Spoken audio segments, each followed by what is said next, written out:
So I'm coming to you in a different location. This time I'm in the car, only because we are in London for the Christmas period and the house is really packed, so there really isn't space for me to record indoors unless I do it in the early hours of the morning when everyone is still asleep, which means I'm still asleep, or in the middle of the night again when everyone has gone to bed. And we usually end up going to bed like some ridiculous hour because we're playing Monopoly and not sleeping until like 4 in the morning. So we're just gonna have to take this video with me in the car for I think the next 2 videos.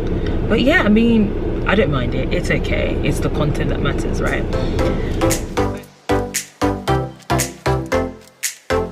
People usually say the things I wish I knew, but the thing is, I knew these things, I just didn't understand them. You see, there's a difference between the knowledge and the understanding. I always had the knowledge, I just didn't have the understanding. And now that I have the understanding, I officially have the wisdom moving forward when it comes to throwing another big party or any other kind of big event I have to do in my lifetime. I have that wisdom, it's right here now, it's there.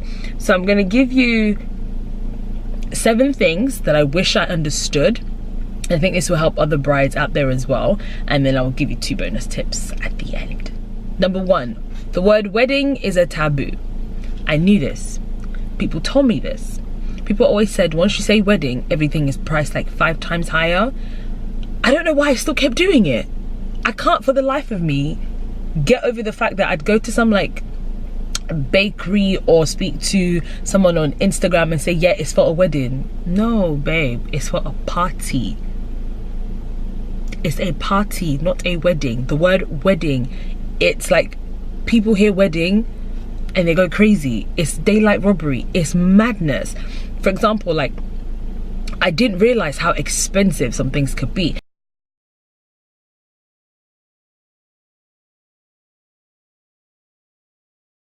I mean, okay, I knew wedding dresses would be expensive, so I was like, okay, cool. Wedding dresses, how much am I willing to spend on them? I said £1,000 for the budget for my wedding dress. I went wedding dress shopping, all the dress I wanted. It was not £1,000. I saw this beautiful dress. It was like 3 times the price of my budget. I said no.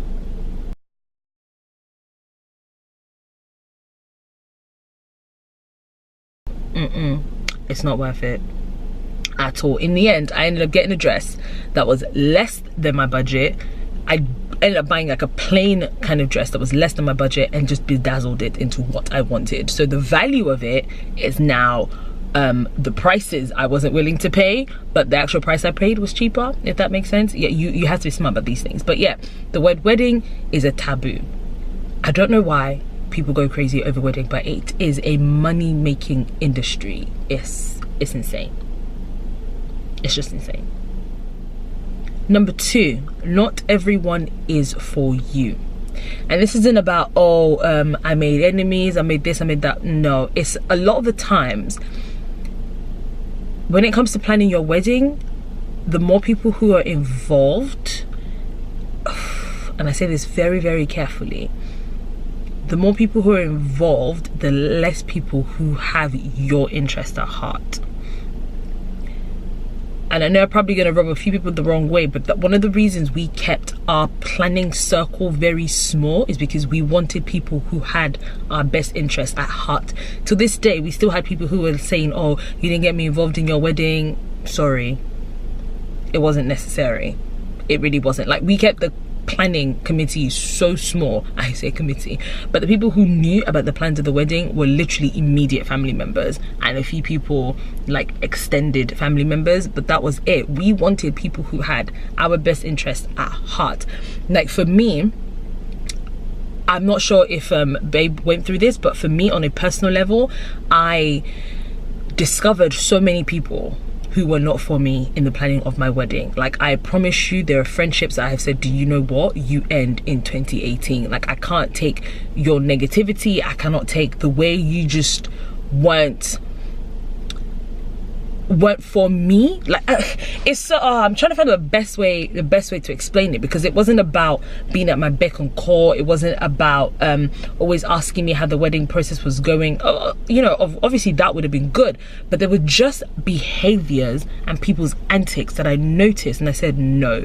I don't know why big events like weddings, funerals and milestones always bring that out in people, but I promise you, in your wedding, you will notice not everybody is for you, and not everybody has your best interest at heart. And you have to learn how to not let that affect you in the process, and just deal with it after the wedding is over. But I'm going to move on from that point now, because I think the longer I stay there, the more I'm going to start offending some people.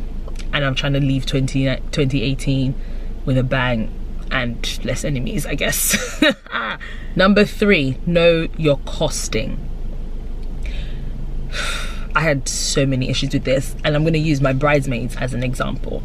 So I had a budget in my head of how much I wanted my bridesmaids to spend. I didn't want them to spend that much money. I don't believe in making people spend a ton of money on your own wedding. So things like hotel, I paid for.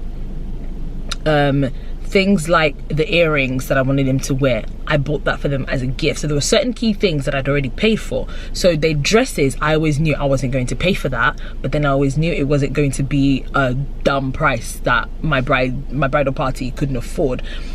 But I hit a snag when it came to the ashwebi, which is the traditional attire that your girls would usually wear at your wedding.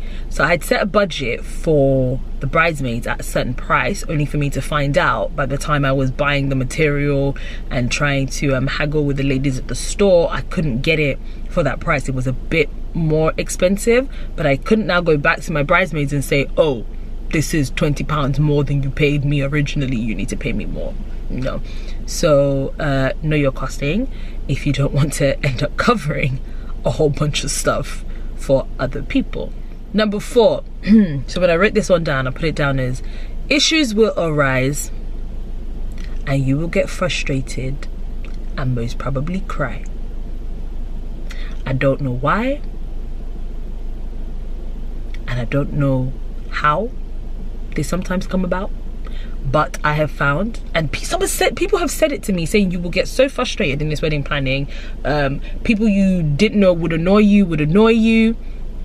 I was like, no, the people in my circle are fine. Everyone I know is cool. It'll be chilled. It was not chilled.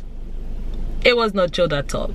Like, there were periods in this wedding planning process that I went ham. Like, I was screaming, I was crying, I was so frustrated. I remember there's a particular time I was in the kitchen with my mum and my dad, and what caused the argument? Table plans. Because we had, again, if you see my other video, there was like literally over 1,000 people at our wedding. It was close to 1,000 people at least. Trying to do seating plan, table plan. My mum was there saying, and this person will get 4 tables, this person will get, and I'm thinking to myself, the tables and the number of people they have may be justified, but you are not helping matters when one person is inviting 50 people.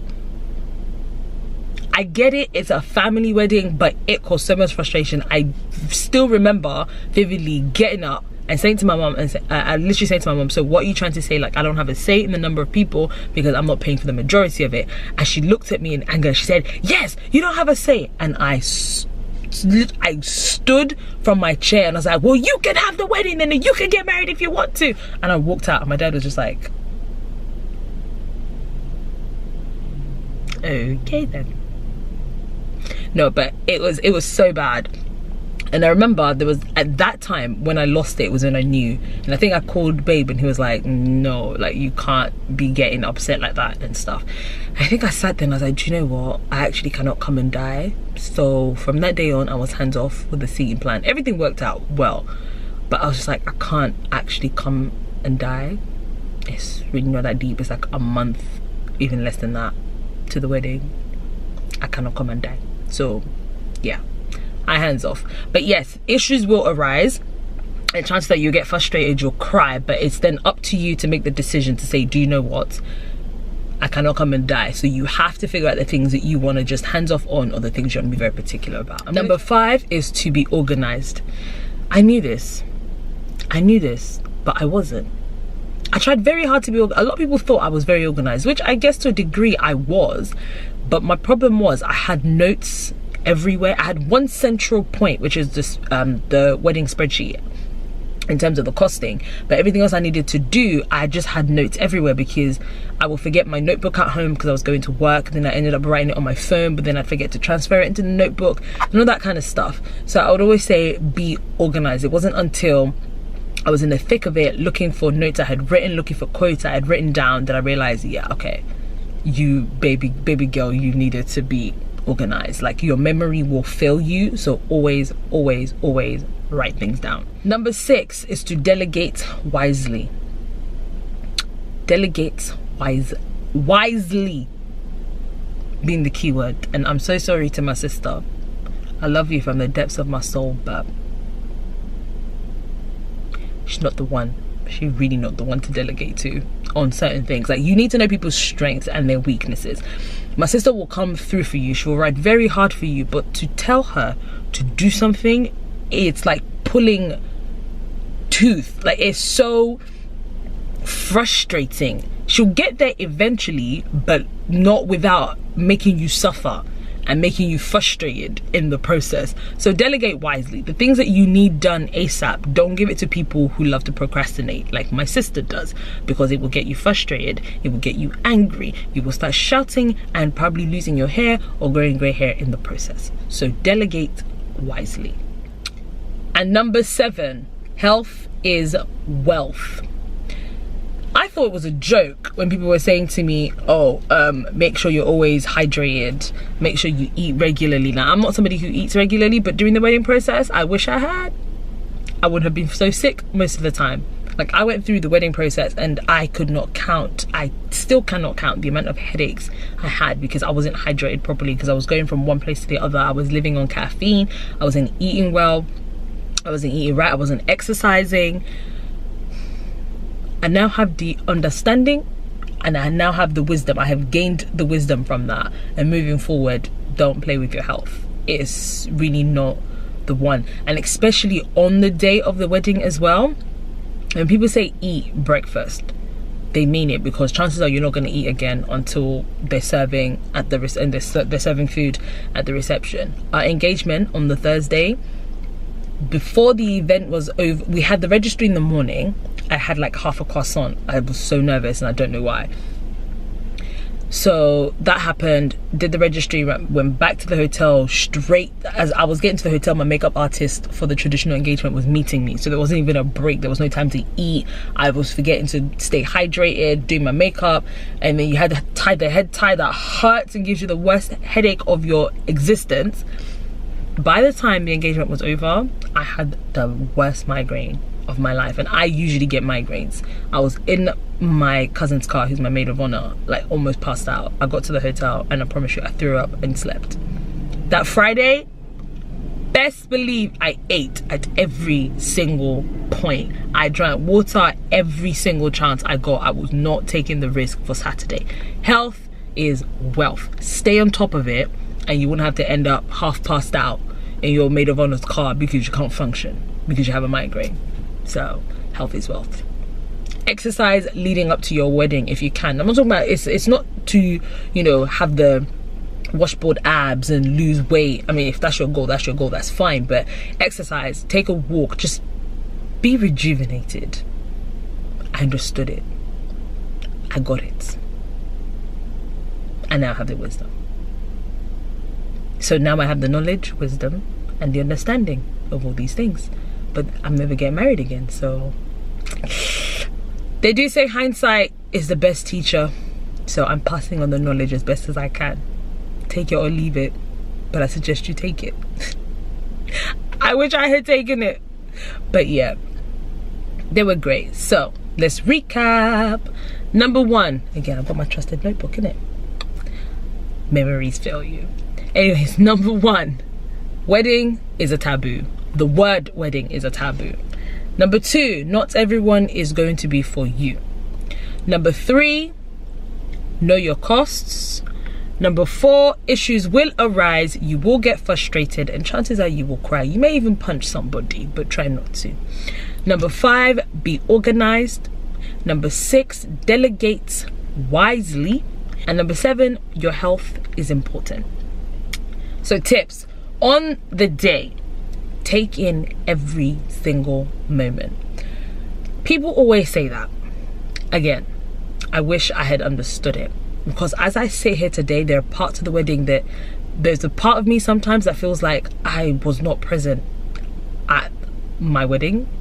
Not because I don't remember the things that happened, but just, it's weird to explain, like the inner feelings of it. I just feel like I was outside.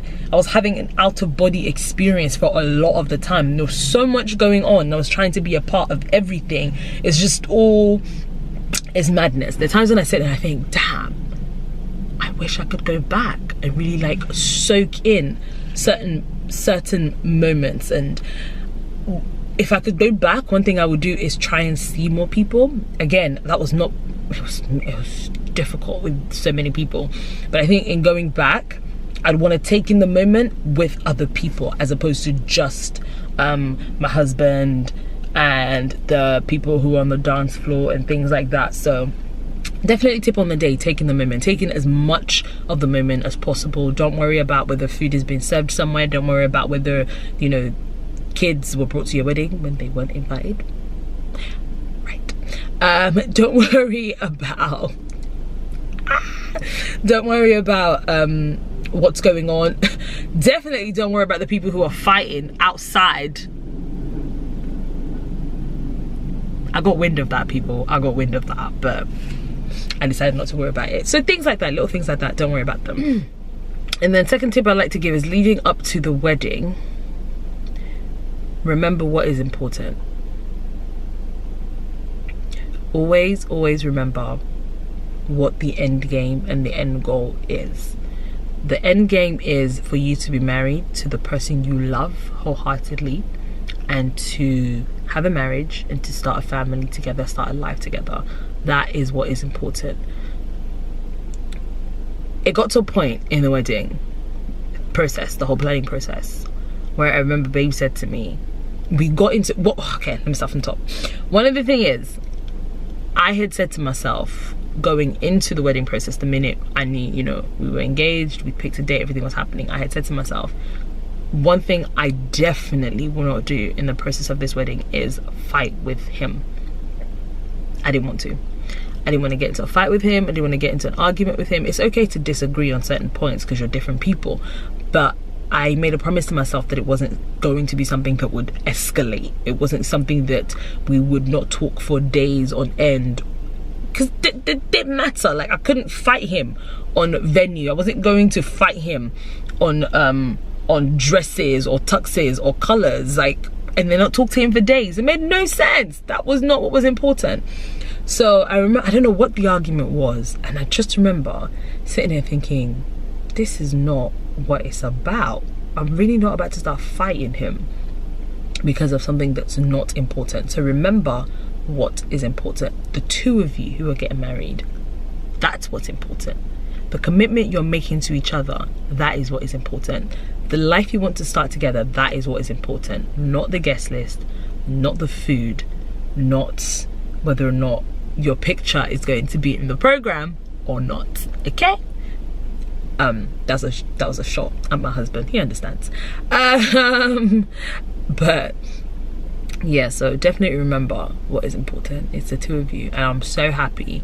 Like, I realized that early on, and in knowing that, things didn't escalate. Like, we sailed through our wedding planning, like, at least as a couple.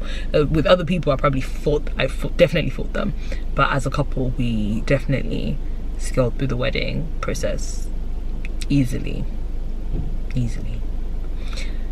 But anyways, going into the new year, I'm going to start doing a segment on Tuesdays.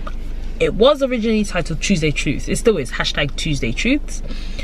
But the segment is called Minute with Mrs. O. That's me. It's all about encouragement, motivation. They're literally going to be 1 minute, 2 minute max videos out on Tuesdays, and they'll just encourage people, motivate people. So that'll be out on Tuesdays. So don't forget to subscribe to my channel so you don't miss any of the juicy videos that I'll be posting. I'm really trying to stay on this consistency game, hence why I am in the car filming right now as opposed to missing the post. It's been great. 2019 is going to be a great year. So like I said, I've got the video coming out, and I've got a goal setting tool that I used to accomplish all my goals in 2018. There were some goals I didn't accomplish, but a majority, the big ones, I really did. It really helped me accomplish them. I think I would have done more and I've done better had I not been planning the wedding. It's not meant to be an excuse, it's just the truth. So yeah, the goal setting worksheet will also be available. I will figure out how to get that to people, but I promise you, if you use it to set your goals for 2019, you will accomplish it. It's the goal setting worksheet. I did it in such a way that each goal will have its own sheet, because I believe in just separating them and really having a clear understanding of what each goal is. And then there's also a user guide that I spent time putting together just so people understood how it worked and how to go about using that tool. So yes, that will be out Tuesday, 1st of January. Once this video goes up, this is my last video for 2018. I'm going to end it with a bang. It's been an amazing year. I hope you guys have enjoyed the Christmas period, and I hope you guys have not a Merry Christmas, no, Christmas is over. I hope you guys have an amazing new year, and I will see you on the 1st of January 2019 with a video all about goal setting, goal achieving, and just being the best person you can in the coming year. Bye.